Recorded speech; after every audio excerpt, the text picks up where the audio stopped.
모세와 이스라엘 백성의 출애굽 여정을 따라가는 21세기 신출애굽기. 지난 시간에 이어 이번에도 그 여정을 힘차게 출발해 봅니다.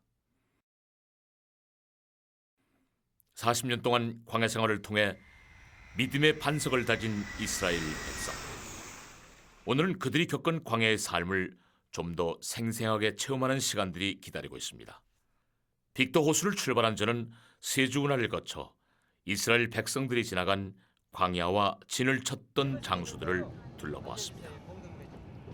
그 가운데 제가 찾은 첫 번째 장소는 세주 운하 박물관이었습니다. 세주 운하는 아시아와 아프리카 두 대륙의 경계인 이집트 시나이 반도 서쪽에 건설된 세계 최대의 운하입니다. 세주 운하는 무엇보다도 아프리카 대륙을 우회하지 않고 곧바로 아시아와 유럽이 연결되는 통로라는 점에서 중요한 역할을 하고 있습니다. 그 발전사가 사진 속에 고스란히 담겨져 있습니다. 시에즈 운하인데요. 이 시에즈 운하가 상당히 나름대로 이 폭도 좁고 그랬었는데 이게 점점 이제 개발되고 이제 그러면서 이제 점점 이제 넓어졌습니다. 이제는 이렇게 그 시에즈 운하에 이제 항공모함이 지나갈 수 있을 정도의 이렇게 아주 현대식의 그 시에즈 운하가 만들어졌습니다. 여기에 출애굽과 관련된 많은 자료들도 전시돼 있었는데요. 이제 그 시에즈 운하를 건너는 이 다리가 만들어져요.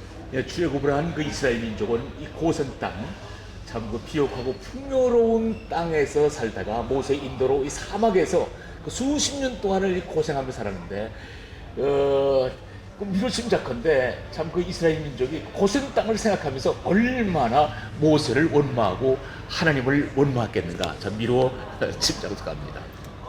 네, 이스라엘 민족의 그 대이동, 하나님께서는 이곳 블레셋 군대의 길, 이 길로 가면은 약 한 달 정도면은 가나안 복지 들어갈 수 있는 길이었고, 또 밑에 길, 이것도 비슷한 길인데요. 이 두 번째 길, 또 이 세 번째 길로도 얼마든지 가나안 복지로 들어갈 수 있는 길이었는데, 왜 하나님께서는 40년 동안 광야 생활을 하고 연단시키면서 가나안 복지를 향하게 했을까? 사실 지도에서 녹색으로 표시된 길로 갔다면은 이스라엘 백성은 더 빨리 약속의 땅에 이를 수가 있었습니다. 하지만 하나님께서는 빨간색으로 표시된 길을 통해 40여 년 동안 이스라엘 백성을 당신의 방식과 계획대로 훈련시키고 인도하셨죠. 나일강에 던져진 모세를 이스라엘의 지도자로 세우시고 훈련시켰듯 이스라엘 백성도 광야에서 반석과 같은 믿음으로 연단시켰습니다. 그것을 통해 하나님께서는 우리가 알지 못하는 크고 놀라운 일을 계획하고 계심을 확신할 수가 있었습니다. 다시 차로 이동하는 길. 네, 출애굽을 한 이스라엘 민족은 이 홍해 바다를 건너서 물길을 따라 갔습니다만은 저들 현대에 사는 저희들은 지금 그 물길 밑에 지하 땅굴을 판 터널 속으로 지금 저희들은 지나가고 있습니다. 시에주가 37m 아래로 뚫린 아우마도 함디 지하 터널을 지나 제가 향한 곳은 바로 마라입니다. 이곳이 지금 쓴물이 단물이 됐다는 말하죠. 예, 그렇습니다. 예. 그러니까 이제 이스라엘 백성들이 네. 그 홍해를 건넌 후에 네. 이곳까지 한 3일 동안에 걸어왔는데요. 물이 떨어져 가지고 아주 그냥 목말라 하는 가운데 이곳에 도착해 보니까 물은 있는데 물이 쓴 거예요. 네. 그래서 마시지 못하니까 또 원망을 하게 되는 거죠. 바로 그 장소가 바로 이곳입니다. 네. 그리고 또 이제 모세가 이제 원망을 하니까 기도를 해가지고 예. 그 다음에 뭡니까 이 나뭇가지, 나뭇가지를 예, 한번 그렇죠. 던져라. 예. 그 나뭇가지를 던졌다는 게 그 나뭇가지가 뭔지 모르겠어요. 예, 그러니까 저 그런 질문을 예. 가끔가다 봤는데요. 예. 여기 보면은 이제 주로 이제 대추야자거든요. 아. 근데 개인적인 생각인데 네. 뭐 대추나무 가지를 던졌겠지요. 왜냐하면 대추나무는 뭐 이렇게 쓴 물이나 짠 물이나 상관이 없이 잘 자라는 나무이거든요. 아. 예. 근데 대추나무가 종려나무라고 안 그래요? 똑같습니다. 똑같은 예, 거죠? 대추. 종려나무, 대추나무. 저는 마라에 있는 한 우물을 찾았습니다. 여기 우물 있네요. 예, 예. 근데 대부분 이게 종려나무가 있는 곳에는 이렇게 샘물들이 있었다고 그래요 옛날에. 예, 그렇죠. 예. 12샘, 12샘이 있다고 그러죠. 70주의 종려나무가 종려나무가 있다고. 있다고 해서 12곳에 우물이 있었다고 그렇게 전승인데 지금은 한 7개 정도 아마 이렇게 발견이 된 것 같습니다. 네. 우물을 보고 있자니 궁금한 마음에 저도 종려나무 가지를 꺾고 안 우물에 떨어지네? 던져보았습니다. 상당히 강하네. 달달. 종려나무를 던졌더라. 자, 이곳에 물이 쓴 것은 지리적 이유 때문이라고 합니다. 자 이제 들어가서 저 확인을 하셔야 되는데요. 건물을 확인하는 거에 들어가세요? 아니, 그래. 먼저 확인해 보시죠. 그리고 또 한번 들어갈 테니까 나중에. 이럴 때는요 항상 목회자가 양보를 해야 됩니다. 이게 다니면서요 왜 여기 있는 물이 쓴 물일까 가까워요. 예. 그리고 우리 이제 아까 차 타고 오다 보면은 그 옆에 물이 있는데 네. 조금 마르면 소금기가 쫙 있어요. 그러니까 소금물하고 음. 그냥 민물하고 거기에다가 민물에 불순물이 들어가면 이게 쓴 물이 되거든요. 그래서 항상 여기 오면 이제 그런 생각을 해. 너희는 세상의 소금이니 응? 소금의 역할을 해야 된다. 문득 세상의 빛과 소금으로 살아야 할 우리가 쓴물이 들어가면 소금의 맛을 잃지 않기 위해서 세상과 타협하지 말아야 하지 않나 하는 생각을 마라에서 해보게 됩니다. 한편 마라의 우물 근처에서는 많은 베두인들을 만나볼 수가 있었습니다. 사막에서 유목 생활을 하는 이들에게 이곳은 또 다른 생활터전이었습니다. 네, 지금 그 베두인들이 관광객을 상대로 이렇게 팔고 있습니다. 액사리들을.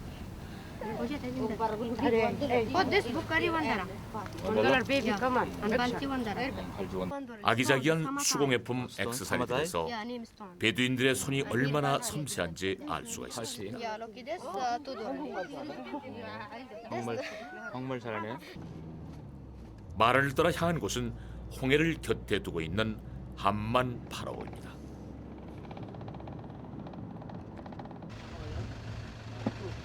예, 저희들이 이제 엘림을 거쳐서 이 돕가로 가야 되는데, 그건 이제 사막이거든요. 그래서 이 집차가 대기하고 있습니다. 돕가로 가기 전 들른 함만 파라오는 온천 관광지입니다. 역대 파라오들이 이곳에서 휴식을 즐기곤 했다고 합니다. 후끈한 열기가 입구에서부터 전해졌습니다.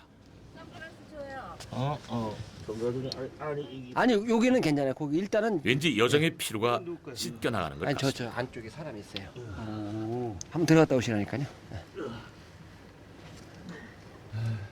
땀을 흘리고 나오니 거기까지는 홍해의 적당하고요. 바닷바람이 거기는 참 이제 저 상쾌했습니다. 아직 그 시간만 있으면 정말 해보고 싶은 너무 따갑지도 않고 아주 은은하기 때문에 그 사우나 불 같거든요. 가마 같거든요. 아주 좋네요. 예, 뭐 유황온천에서 유황 냄새가 나는 것도 아니고 아주 해볼만해요. 시간만 있으면 아주 그냥 훌렁 벗고 들어가서 앉고 싶은데. 과거 파라오 부럽지 않은 호강을 한 것 같아 기분이 아주 좋았습니다.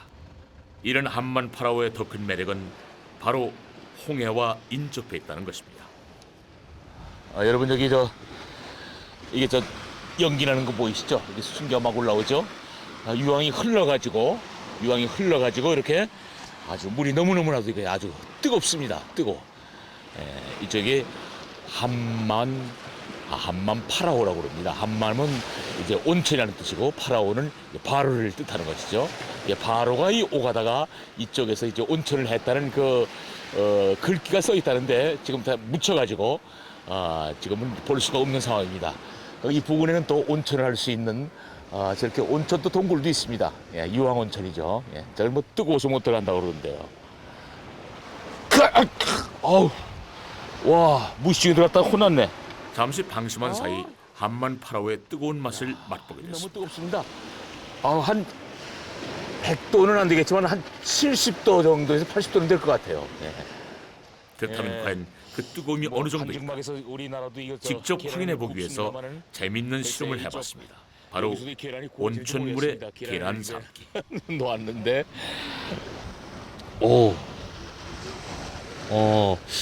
잘하면 익을 수가 있을까? 글쎄 100도씨에서나 끓는 물에 있겠지. 익기는 좀 힘들 것 같은데 어떨지 모르겠네요. 그렇게 온천욕까지 즐긴 저는 다시 본격적으로 출애굽 여정의 박차를 가해 보기로 했습니다. 앞으로 가야 할 곳들은 지금까지와는 다른 사막지대이기 때문에 현지인 운전사와 꼼꼼하게 상의를 해야 했습니다. 웨이트에서 And then we go 세르베나를 가야 돼. in the camp. 사막을 달리는 카메라. 지프 여행이 이제 시작됩니다. 카메라. 이제 본격적으로 엘림으로 떠날 차례. 마치 첫 여행 때처럼 가슴이 설렜습니다. 이 지역이 엘림 지역입니까? 예, 그렇습니다. 이게 사막인데도 보면 이제 계곡 사이로 그 나무들이 쫙 이렇게 있거든요. 그래서 이스라엘 백성들이 갈 때는 항상 이렇게 이제 물 위주로 갔거든요. 이제 여기서부터 이제 바로 신광야가 시작이 돼요. 이 엘림에서부터. 예. 근데 이 계곡이 7km 정도, 7km 정도 되고 베두인들도 꽤 좀 살고 있고요. 이제 여기에서부터 이제 만나가 내립니다. 신광야에서 만나야 예, 신광야에서 만나니까. 뜻을 할 수 없는 멜로디의 중동음악이 여행길에 흥을 더해주었습니다. 방금 전까지 해안 도로였던 길은 어느새 황량한 사막길로 변하고 있었습니다. 큰 나무란 뜻을 가진 엘림 지역은 이스라엘 백성이 하나님의 은혜를 경험한 특별한 곳이기도 합니다. 네, 이스라엘 민족이 대이동을 하다가 그 엘림 지역이라는 곳에 샘물을 만났잖아요. 예, 그렇습니다. 바로 이곳이죠. 예, 바로 예. 뒤에 보이는 거죠. 예. 오늘날도 예. 이제 종려나무도 있고 네. 이제 많은 나무들이 있는데요. 네네. 성경에 보면 예. 여기 출애굽기 16장 1절에 네. 예, 이스라엘 자손의 온 회중이 네. 엘림에서 떠나 했고 27절에 보면 그들이 엘림에 이르니 거기에 물샘 열둘과 종려나무 70그루가 있는지라. 네, 지금도 종려나무가 많이 종려나무 많네요. 있습니다. 예. 종려나무가 있는 곳은 꼭 샘물이 있어요. 예, 물이 있습니다. 하나님께서는 이제 그 이스라엘 민족이 뭐 여러 가지 배고파할 때 만나를 내려주고 또 고기를 먹고 싶을 때 할 때 또 메추라기로 또 이렇게 또 대신했는데요. 그렇지만 그 이스라엘 민족이 이 사막을 가면서 횡단하면서 얼마나 힘들었을까. 또 이쪽의 그 기후는 여름 같은 때는 엄청난 그 땡볕이거든요. 뭐 40도 이상이 되는 것 같아요. 그러니까 상당히 아마 힘들고 상당히 아마 지쳐 있었으리라 그런 생각이 듭니다. 직접 엘림에 서 있노라니 당시 이스라엘 백성들의 고통과 어려움을 짐작할 수가 있었습니다. 다음으로 향하는 곳은 와디바바라는 계곡이었는데요. 바바는 사랑을 의미한다고 합니다. 홍에서 내륙으로 25km 정도 들어간 이 계곡은 신기하게도 골짜기가 소금으로 뒤덮여 있었습니다. 옛날에는 뭐 바다였겠죠. 이게 물이 이제 저거 와드 예? 이 보세요. 물이 있다는 거네요. 완전히 이게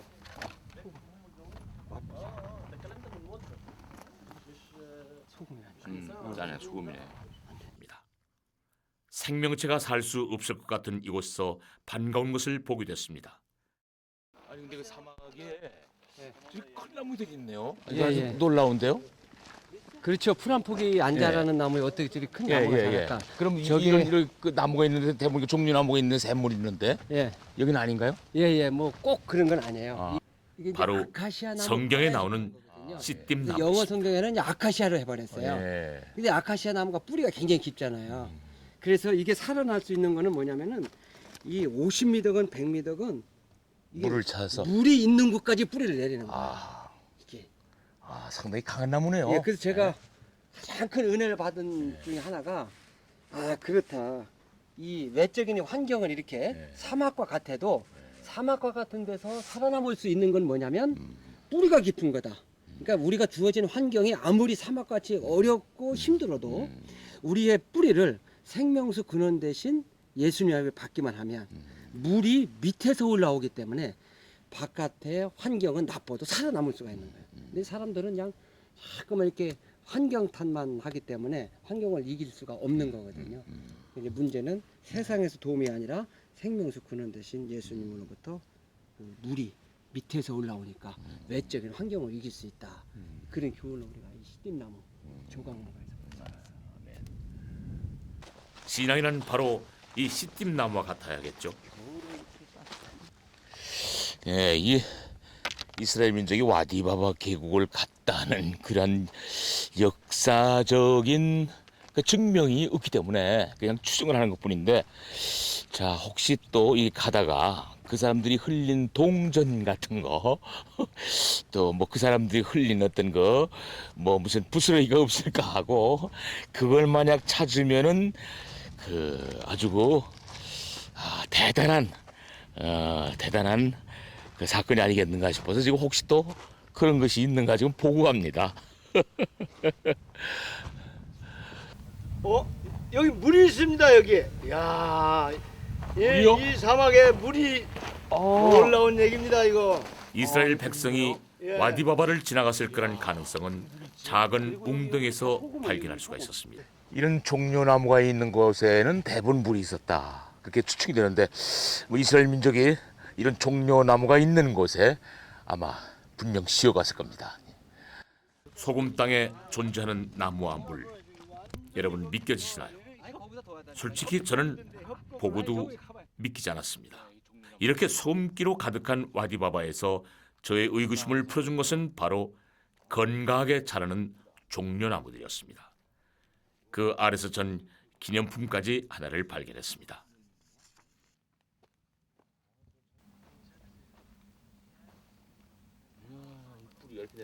와디바바에 온 기념, 돌을 이쁜 돌이 어느 돌일까, 그걸 주워 달린 겁니다 지금. 그 저희들이 이제 와디 계곡을 따라가다 보니까요, 이스라엘 민족이 분명 이 계곡을 향해서 떠나지 않았겠나 그런 생각이 더 이렇게 믿음이 가는데요. 예, 그렇죠. 이게 와디라고 하는 것은 이제 그 우기 때 비가 흐르는 거기 때문에 뭐 언제든지 지하에는 그 물이 물이 있는 충분히 거죠. 있고 예. 또 이스라엘 백성이 갈 때는 항상 물이 필요했고, 필요하니까. 예. 예. 그러니까 뭐 항상 그 와디를 따라 갔기 때문에 일리도 갈 가능성이 뭐 있는 거죠. 짙은 거죠. 예. 그리고 지금도 이렇게 저렇게 나무가 예. 저렇게 있다 또 예. 대추야자 예. 종려나무도 종려나무. 있는 거 보면은 예. 반드시 물이 예. 있기 때문에 예. 그 물을 따라서 간 거죠. 그렇죠. 물이 뭐 생명과도 같은 건데 물 없으면 안 되지. 민족 대이동이 뭐. 그런데 제게 또 반가운 나무가 하나 눈에 띄었습니다. 아니 바위에 이런 나무가 사네요. 이게 무슨 나무예요? 로뎀나무예요. 아, 이 로뎀 나무에 성경에 나오는? 예. 아, 그 왜 엘리야가 엘리야, 로뎀나무 아래에서 예. 그늘 밑에서 쉬었다 그러잖아요. 예. 자, 이게 둥근 나무도 아니거든요. 예. 그러면 이런 나무에 그늘을 피하려면 어떻게 앉아야 되냐면요. 둥근 나무 같이 앉을 수가 없어요. 이게 이렇게 해야 간신히 그늘을 피하거든요. 예. 그러니까 엘리야가 이세벨을 피해서 도망다니는 생활이 예. 얼마나 비참하고 초라했느냐 하는 것을 바로 이 로뎀나무 아래서 피한 것으로 볼 수가 있어요. 둥근나무가 아니거든요. 네. 이렇게 피할 수밖에 없거든요. 이 로뎀나무. 로뎀나무 아니, 아래서 삼천에 죽기를 무슨 나무야? 간구했던 엘리야. 와. 실제로 현장에 와서 아니, 보니 이거 물 줘서 떼약볕 아래서 자란 죽음보다 더한 고독과 고통에 신음했을 엘리야의 심경이 헤아려졌습니다. 한편 와디바바는 마치 하나의 거대한 자연사 박물관 같은 곳이었습니다. 계곡 자체가 아름다운 돌들로 가득했습니다. 정말 세면 콘크리트 부은 것 같네요. 아니 돌도 여러 가지 가지각색이 예. 있어요. 이거는 이제 철이 들어있는 거예요. 그 망간 광산이 여기 있잖아요. 이거 시커먼 거 철이나 망간. 신봤다. 금강을 발견했다. 아, 이거 특히 이 지대는 망간과 철이 많이 나는 지대라 바위 색깔부터 달랐습니다. 이런 곳에서 하나님의 도움이 없었다면 띠를 둘렀는데 이스라엘 백성들은 살아갈 수가 작품이네요, 없었겠죠. 작품. 계곡 더 깊은 곳에서보다 특별한 것을 발견했는데 진짜 이게 바로 만나였습니다. 아, 짭짤하네요, 아주. 응? 이야, 그거 신통하네. 누구보다 자기 백성에게 필요한 것이 무엇인지 아셨던 하나님께서는 이렇게 이스라엘 백성들에게 만나를 나눠주셨나 봅니다. 이게 제가 차로 왔다는 게 분명히 되죠. 이 정도 좀 더 걷다가 저는 만나나무를 보게 됐는데요. 처음에 봤던 만나보다 더 크고 많았으며 꽃까지 피어 있었습니다. 아, 꽃이 이렇구나. 한편 이 만나나무의 이름은 성경에서부터 유래했다고 합니다. 그 뭐 어린아이들 먹는 거죠. 솜사탕 같네요. 그러니까 만나나무라고 그랬는데 왜 이거 만나나무라고 불렀을까 이건? 아마 제 생각에는요. 예. 그 현지인들은 이제 만나, 예. 그리고 이제 만나인데요. 예. 성경에서 만나를 설명하기를 가시와 같다 그랬는데 가시라는 나무가 이런 가지예요. 예. 그리고 그 하얀한 세미한 서리와 같다 그랬는데 이게 이제 더 지나지면 하얗게 소금기가 이 소금기가 있어서 하얗군요. 예, 하얗게 서리가 내린 것 같아요. 아. 아마 그래서 만나라는 비유해가지고 예, 나무 만나나무다. 부른 것 같습니다. 물이다. 거짓말이에요, 진짜인데. 잡도 보세요, 이거 아주 깨끗해요. 한참을 걷다 보니 작은 물가가 나타났습니다. 짜군요. 그 이스라엘 백성들이 소금물 따로 섭취할 필요가 없을 것 같아요. 예? 이거 그냥 마셔버려요. 마시면 그냥 물하고 소금하고 그냥 한꺼번에 목마른 것도 이게 꺼지고. 이거 참. 비록 짜기는 했지만 깨끗한 물을 마시니 갈증이 조금 해소되는 듯했습니다. 황량한 이곳에서도 생명을 위한 하나님의 예비하심이 곳곳에 준비되어 있었습니다. 새삼 평소에는 몰랐던 하나님의 은혜를 이런 땅에 와서야 보다 깊이 느낍니다. 이제 다시 출발해야 할 시간.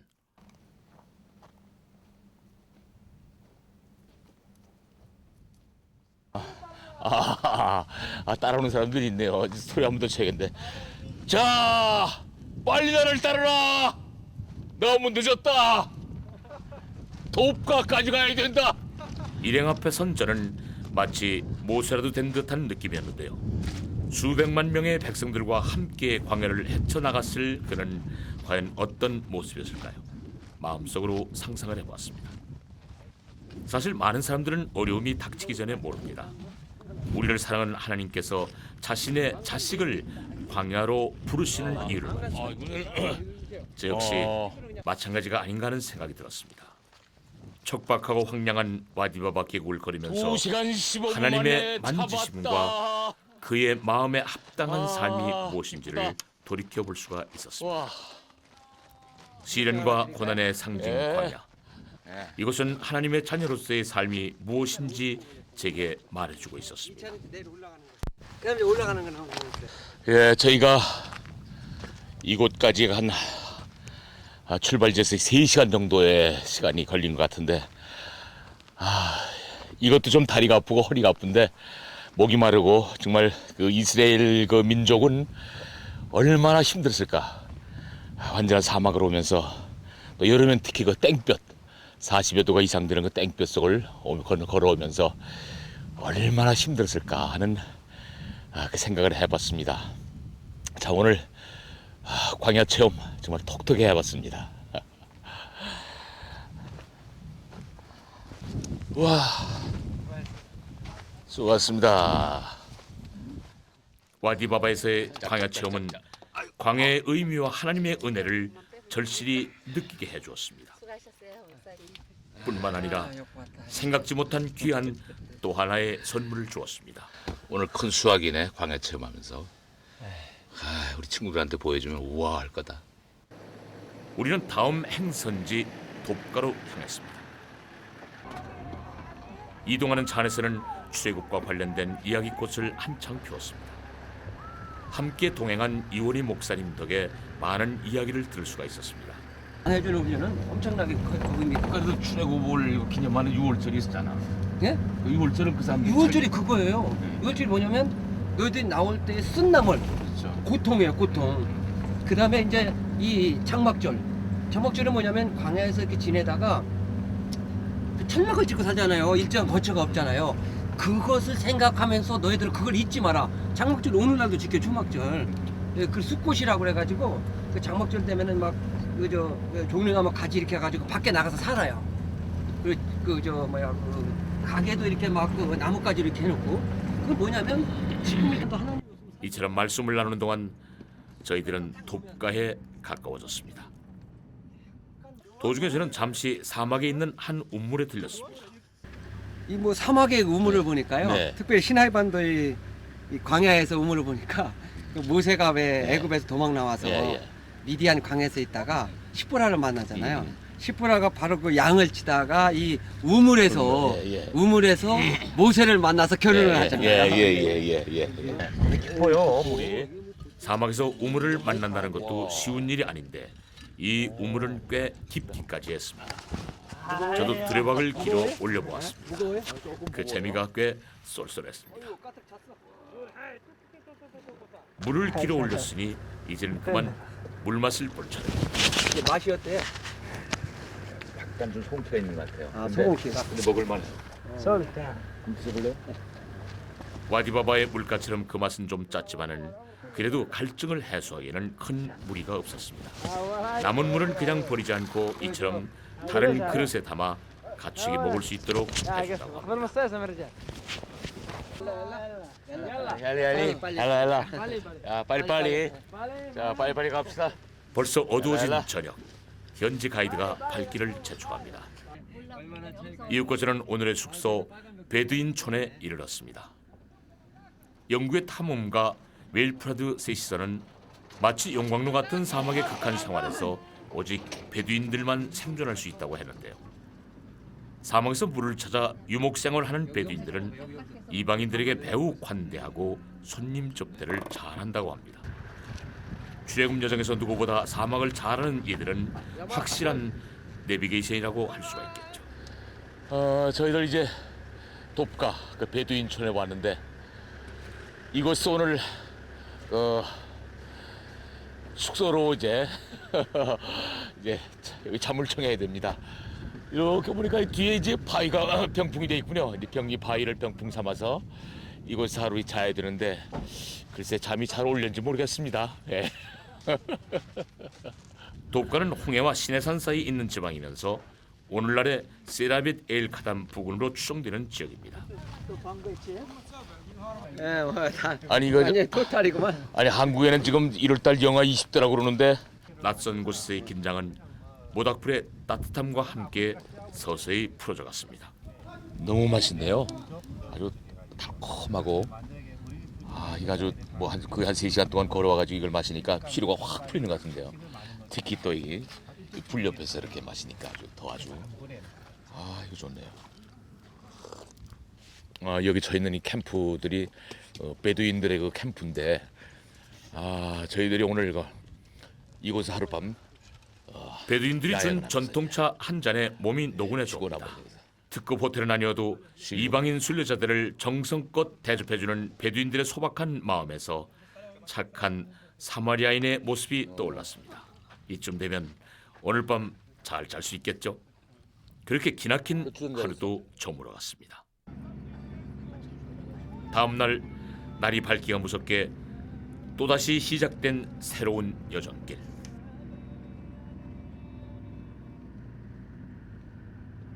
한참을 잘 달리던 차를 잠시 멈추고 운전기사가 내려서 길을 살펴보는데 뭔가 문제가 생긴 것 같습니다. 저희들이 갈 곳이요. 저 계곡을 타고서 이제 올라가는 거거든요. 그 지금 길을 잘못 들여왔는지 일리 내려가려고 하는지 모르겠어요. 아니 내려가겠다는 거 아니에요 지금? 그런가 봐요. 아니 근데 보니까 또 차박 불안한 예감이 적중한 것 같죠. 지금은 우리 앞에 있는 길이라고는 45도도 넘는 모래 피탈길 뿐인데 과연 목적지까지 무사히 갈 수가 있을까요? 베테랑 현지 운전기사들은 거침없이 모래 피탈길을 롤러코스터. 마치 놀이동산의 기구를 타는 듯했습니다. 이런 광에 딱히 길이 있을 리도 없고 오고 가는 사람들이 만들어 놓은 길을 따라가거나 혹은 이처럼 모험을 감행해야 할 때가 종종 발생하곤 한다고 하니 베두인 운전사의 감을 믿을 수밖에 없는 것이죠. 아찔한 순간은 잠시 무사히 목적지인 돕가에 있는 하트로 신전 근처에 도착했습니다.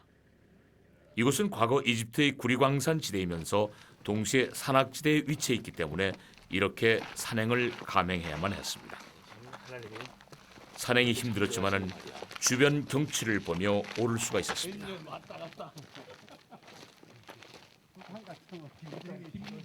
이야, 정말 너무너무나도 아름답네요. 뭐 돌마다 전부 다 예술 작품이네요. 가져갈 수만 있다면 아주 정원에다가 이렇게 세워놓으면 다 아주 작품이 되겠어요. 완전히 이게 돈 있네, 돈. 정원석.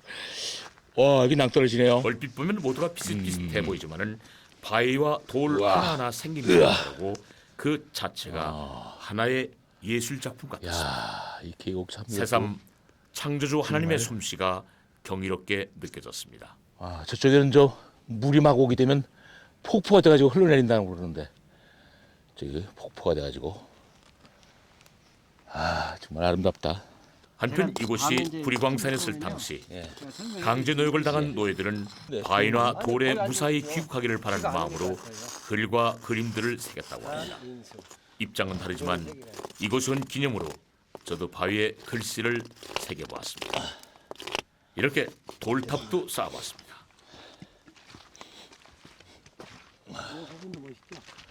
위에 올라가면 너무너무 멋있어요. 저 위에 올라가면 여기 올라가는 길이 비록 힘들었지만은 마지막에 제가 나름대로 산을 오르는 재미가 있었습니다. 지금 제가 향하는 하트로 신전은 역사적으로 의의가 있는 볼수록 곳으로 뭐 감탄사네. 쇠굽이 있기 500년 전에 나오네. 세워졌다고 합니다.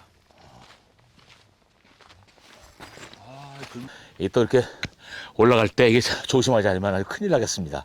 시간이 지날수록 한 발 한 발 내딛는 것이 잘못하면 미끄러워지면 더욱 조심스러워졌습니다.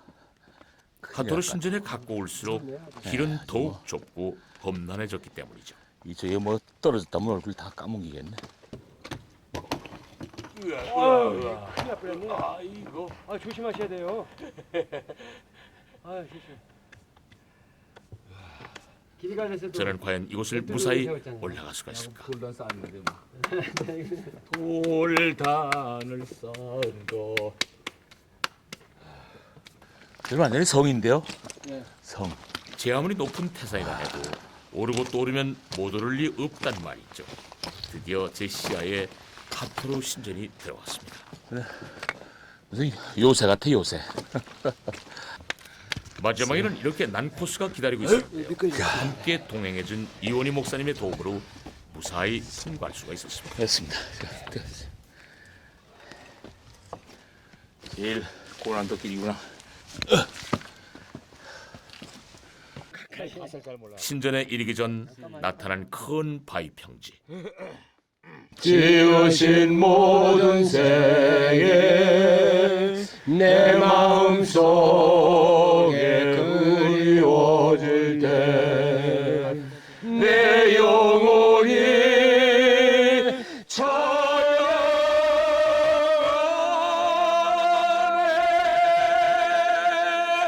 박수! 그곳에서 잠시 한숨을 돌리기로 한 저와 일행들은 높네. 하나님께 감사와 찬송을 드렸습니다. 올라오면서 보았던 경치와 바위에서 바라보는 아찔하고도 아름다운 풍경에 저도 모르게 찬송 가락이 절로 흘러나왔습니다. 하나님 백 믿고 여기까지 왔는데 여기도 뭐 지켜주시겠지. 주님의 높고 위대하심은 내 영혼이 찬양하네. 저 뒤로 보이는 그 평야처럼 보이죠? 약간 그 골짜기 위에 그 넘어서가 그 와디 아주 넓은 그 지역인데 그곳에 이스라엘 민족이 진을 치지 않았겠는가 그렇게 생각을 해보고 또 이렇게 직접 와서 보니까 그랬겠네 하고 확신감이 또 갑니다. 그 잊을 수 없는 풍경을 사진에 담고 나서야 전 신전에 이를 수가 있었습니다.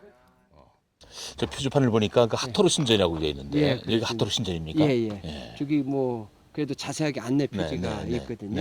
이거 보면은 기원전 1964년도에서 1136년이니까 BC. 이스라엘 백성들이 출애굽한 것이 이제 기원전 1500년이니까요. 출애굽보다도 500년 전에 이미 이곳은 이제 신전이 세워졌어요. 네. 그 망간이라든지 터키석을 채취하는 가운데 이제 바로가 이것을 1년에 한 차례씩 방문하면서 자기 신전에게 시내에 시내에 제사를 제사 지낸 드렸던 다음에. 그 유적이 아직 이렇게 아, 많이 남아 있습니다. 그 터키석의 수호신 이거 투르카이즈 아닙니까? 예, 이거 그러네. 투르카이즈라고 써 있네요, 여기에. 투르카이즈의 네. 그 여신 그러면서 네. 하토르 신전. 네, 하토르 신전. 그러니까 여기서 이제 터키석이 나와요. 터키석 하면 아까 제가 뭐 터키석을 터키석 제가 하나 준비했습니다. 제가 하나 샀는데 아, 이거 요- 터키석이거든요. 요게 이제 여기서 나는 거죠. 그러니까 이제 바로들이 여기 와서 이제 예. 그 터키석 수호 신전에 가서 제사를 지낸 다음에 이 터키석을 1년에 가져가고 모았던 거를 이제 가져가는 가져왔군요. 본토로. 행운과 터키석 성공을 무슨 상징하는 무슨 터키석 파라오들의 의상이나 바로왕의 그런 거 액세서리나 무슨 그 의자 왕궁 보소, 장식에 많이 이렇게 이용됐다고 총옥과 하는데요. 같이 이렇게 함께 이렇게 예쁜 피라미드에서 사람들이 발굴되는 많습니다. 예, 미라의 그래서 팔목에 이스라엘 이 그 터키석 고고학에 장식이 보면 끼어져 이런 있었다고 많이 합니다. 이렇게 볼 수가 있어요. 한편 하투르 씨는 터키석의 수호신이면서 동시에 황소 또는 암소 여기- 모양을 하고 있는 여기도 신이라고 합니다. 상용 문자가 있네요. 하투르 신의 형상은 종종 이렇게 상형 문자 속에서나 벽화 속에서 볼 수가 있습니다. 또한 하투르 씨는 사랑과 아름다움의 상징인 동시에 음주를 지배하는 여주인으로 춤과 활락을 뜻한다고 합니다. 그다음에 여기 나일강 그런 위에 하투르 신전은 네모난 거, 해발 네모난 1100m에 집을 위치해 있고 나일강 폭 35m, 그다음에 넓이 여기 80m로 붉은색 사음으로 이루어져 있습니다. 예, 지혜. 생명을 뜻하는 거네요? 예, 앙크. 앙크. 그 람셋. 예, 람셋. 아 이거 아니죠. 예, 아, 이거 그거 아니죠, 그렇죠. 아니셨네. 예. 앙크. 이게 전부 몇 개만 좀 가보면 상용자를 좀 더 모든 뜻을 좋지. 헤아릴 수 없지만 비석에서 옛 상형 문자 몇 개를 해독하다 보니 참 재밌는 사실도 많이 알게 되는데요. 특히 지금 보는 비석에는 놀라운 정보가 적혀 있었습니다. 태양이네다. 그래서 이게 여기에 그 하토르의 신전에 제사 드리는 순서예요. 이게 여기서부터 이제 첫 번째 제사 드리는 순서가 우리나라 주보듯이 이렇게 이제 다 그 이제 틀리잖아요 내용이요. 여기까지 있으니까 이거 또 깨진 부분까지 연결되면 뭐 엄청난 제사가 오래. 그러니까 신전에 정성들이 했다는 그 자취가 되겠네요. 예. 이처럼 일일이 의식 순서를 돌에 기록한 걸 보면은 당시 이집트인들의 종교 의식이 무척 강했음을 미로 짐작해 볼 수가 있습니다. 그걸 나타내는 네네네, 그 그거죠. 왕관이고 여기에 뭐가 하나 들었죠. 네. 곡물을 바치는 거고요. 무슨 예, 물병 예. 같은 비슷한. 그다음에 여기는 이제 뭐 빵 같은 거 지금 분명하게 나타나죠. 물고기. 그러고 보면 상형 문자는 단순한 문자가 아니라 당대의 역사적 상황을 오늘날 우리에게 전해주는 메신저이자 소통 창구인 것이죠. 자기 영역과신가요? 모든 내용을 다 알 수는 없었지만은 그 신비감 때문에 여기서 이제 그 이것이 더욱 보석, 매력적인 게 아닐까 보석들 싶습니다. 1년 동안 이제 이렇게 특히 모아놓은 단순해 거, 보여도 그거 가지러 왔다가 신전터마다 그냥 안 귀한 가고 유적들이 신전에 가득해 있었습니다. 여기도 그런 모습인데 여기는 이제 막 잠깐만 이렇게 달아져가지고. 이건 무슨 말구유 같아요? 이게 말구유 이럴 거예요. 아마 네. 이게 이제 제사를 드리는 장소니까 음. 뭐 들어가기 전에 물을 담아놓고 씻었던 거 아닌가. 씻고서 정결하게 들어간다든가. 뭐 그런 것 같아요. 예. 또는 깨끗한 물을 뭐 담아놓고서 바친다든가. 예. 유적마다 가진 사연과 이야기가 무척 궁금했지만은 정확히 알 방법이 없어 퍽 아쉬웠습니다. 가는 곳곳마다 유적지가 있네요. 예. 뭐 무덤인데 예, 예. 사실 무덤에도 이 상형 문자 비슷해요. 그저 하나 좀 안타까운 것이 사용 문자에 해석이 어렵다는 거. 그거 하나 참 아쉬운데. 신전에서 오는 이 길이 이렇게 잘 나 있는데 아마 바로도 당시에 올 때 이 길로 왔었겠죠. 예? 걷다 보니 그렇죠, 당연히. 이스라엘 백성들이 특별히 갔던 이제 길도 그 찾아볼 수가 바로는 있었습니다. 전쟁을 자주 했던 왕이기 때문에 이 신체적으로도 음. 강했다고 그래요. 예. 그러니까 뭐 길이 이렇게 좀 험하고 팽팽해도 틀림없이 이 길로 예. 왔을 것입니다. 다른 길이 없습니다. 예. 그러니까 이제 항상 그 이스라엘 백성들이 가는 것은 이 광산길 또 우물 네. 이런 걸 따라가거든요. 그러니까 지금도 이제 광산 뒤에 그 길이 있기 때문에 이 이스라엘 백성들은 저 길로 광활한 이 길을 그들은 어떤 마음으로 지났을까요? 아름답지만 고달팠을 광야의 삶.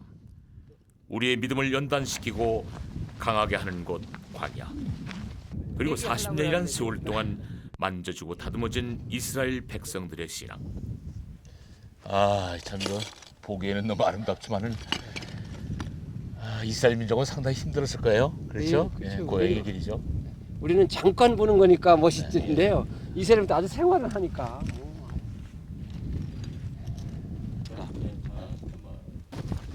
광야와 신앙에 뗄 수 없는 상관관계를 생각하며 산을 내려왔습니다. 하토르 신전에서 한눈에 닿을 수 없는 광야의 모습을 눈에 담고 내려오는 길. 우리는 그 길에서 또 하나의 진귀한 유적들을 마주하게 되었습니다. 네, 바로들이 이곳까지 이제 올 때는 홍해를 건너서 그 이제 육지 바로 제미마 거기서 내려가지고 그 육로를 통해서 이곳에 와서 이제 그 신전까지 올라갔습니다. 예.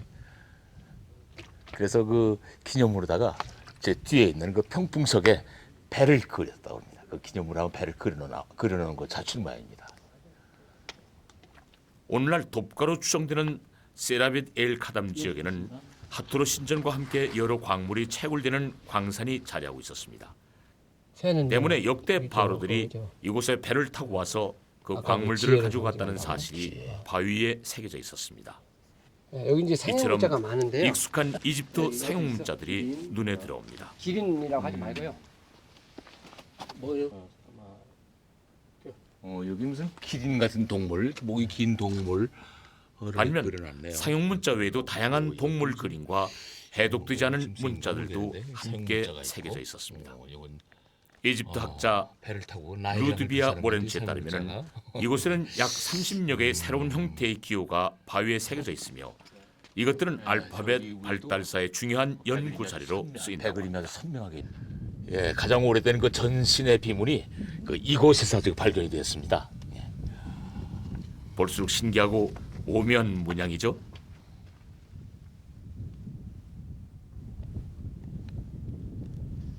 올라갈 때와는 달리 내려가는 길은 비교적 평탄합니다. 하산후 이원희 목사님께서 한 베두인 여인의 집을 방문했는데 성지순례지 베테랑인 목사님답게 이곳 여주인과는 꽤 깊은 인연이 있다고 합니다. 특히 그녀는 목사님의 성지순례 책자에 실린 사진 속 주인공이라고 하니 더욱 반가울 수밖에요.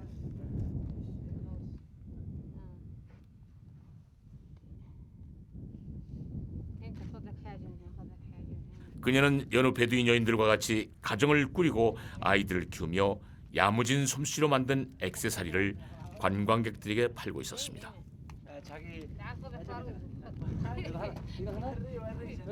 특히 그녀의 아이들은 얌전히 엄마와 이방인 아저씨를 조용히 그러나 호기심 어린 눈빛으로 지켜봤는데 그 모습이 참 귀여웠습니다.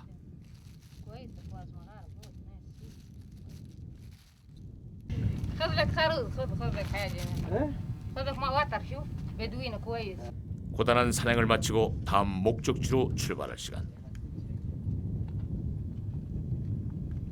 마침 출타를 준비하고 있었던 베두인족 여인은 제가 가는 목적지와 방향이 같아 잠시 차를 타고 함께 가기로 했는데 짧게 끝날 만남이 조금 더 길어져 목사님도 저도 내심 흐뭇하고 기분이 좋았습니다. 아니야?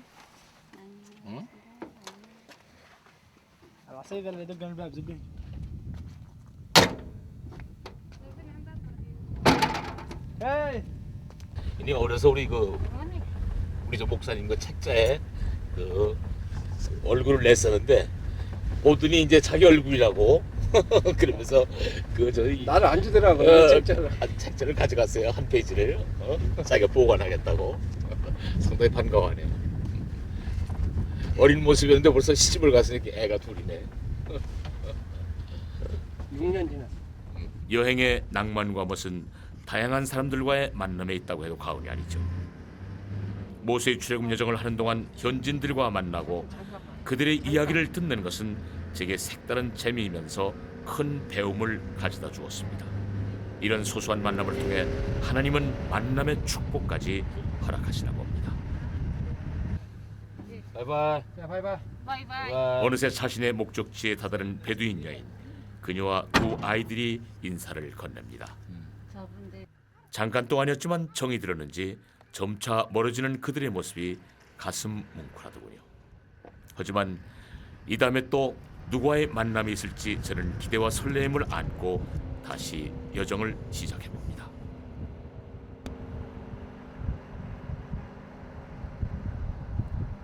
베두인연과 헤어진 후 우리가 향한 곳은 힘마일입니다.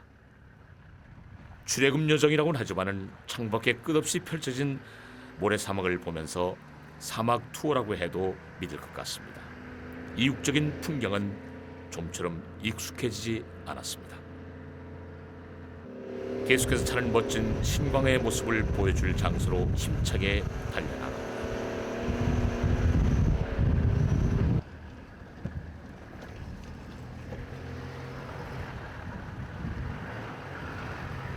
이윽고 도착한 힘마일은 제 시선을 한눈에 사로잡았습니다. 네, 신광야의 정말 파노라입니다. 사막의 파노라마. 저기 내려다 보이는 광활한 이 광야, 신광야인데 이스라엘 민족이 이동하면서 뭐 배고프다, 뭐 애굽에서 살 때는 뭐 이런 것도 먹었다, 저런 것도 먹었다, 원망의 소리가 드높았습니다.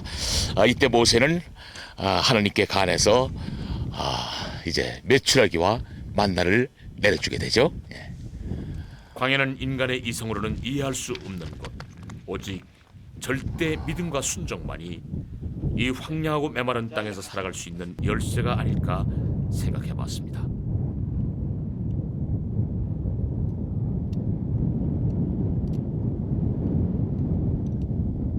신광의 멋진 파노라마의 모습을 가슴에 새기고 향한 다음 여정지는 알루스입니다.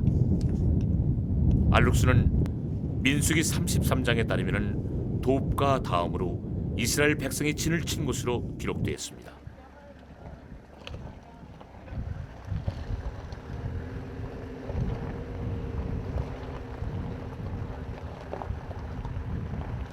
이에 근거해 보면은 오늘날의 와디 엘 에시가 알루스 지역으로 추정되기도 합니다.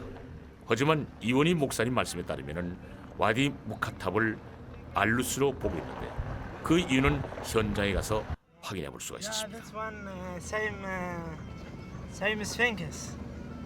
Other one there. 드디어 도착한 알루스. 이곳은 일명 낙서 계곡이라고도 불리는 와디 무가타. 이곳 바위에도 나바테안이래요. 나바테인 문자를 비롯해서 여러 글씨들이 새겨져 있었습니다. 이곳이 알루스로 추정되는 중요한 단서라고 합니다. 이게 무슨 글씨예요? 히브리어? 이게 히브리어 아닙니까? 예, 이게 바로 히브리어예요. 이게 지금 히브리어. 이렇게 해서 이게 다 히브리어가 써 있었어요. 이게 이제 옛날 거는 아니고요. 딱 예, 보니까 예. 옛날 거는 아니고요. 얼마 안 된 건데 이제 이 글은 중동 전쟁 이후에 네. 이스라엘이 시나이 반도를 캠프 데이비드 협정 때까지 점령을 하고 있었거든요. 예. 그때 이제 많은 고고학자들이 좋은 기회를 삼고 사방에 이 시나이 반도를 발굴을 했어요. 네. 그때 이제 그 유대인들이 우리의 조상들이 바로 이곳을 지나갔다라고 이제 그 당시에 썼던 그런 그 히브리어를 볼 수가 있습니다. 예, 우리 저 뒤로 보이는 곳이 아주 넓은 그 와디가 이렇게 보이거든요. 네. 저희들이 온 와디하고 그다음에 저 왼쪽으로 네. 두 큰 와디가 합쳐져서 네. 진을 칠 만한 장소거든요. 그래서 돕가와 르비딤 사이에 알루스라고 하는 곳에서 진을 쳤기 때문에 대부분의 학자들은 이 근방을 이곳 어디를 성경에 알루스라고 지금 주장하고 있는 것입니다.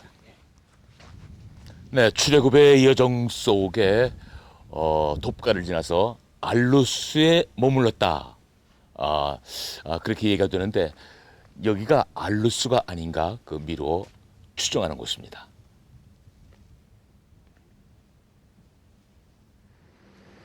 바위에 새겨진 문자를 통해 알루스를 추정되는 와디 무가타. 그곳을 떠나며 저는 어떤 성경의 역사와 단서를 만나게 될지 벌써부터 기대감을 가져봅니다.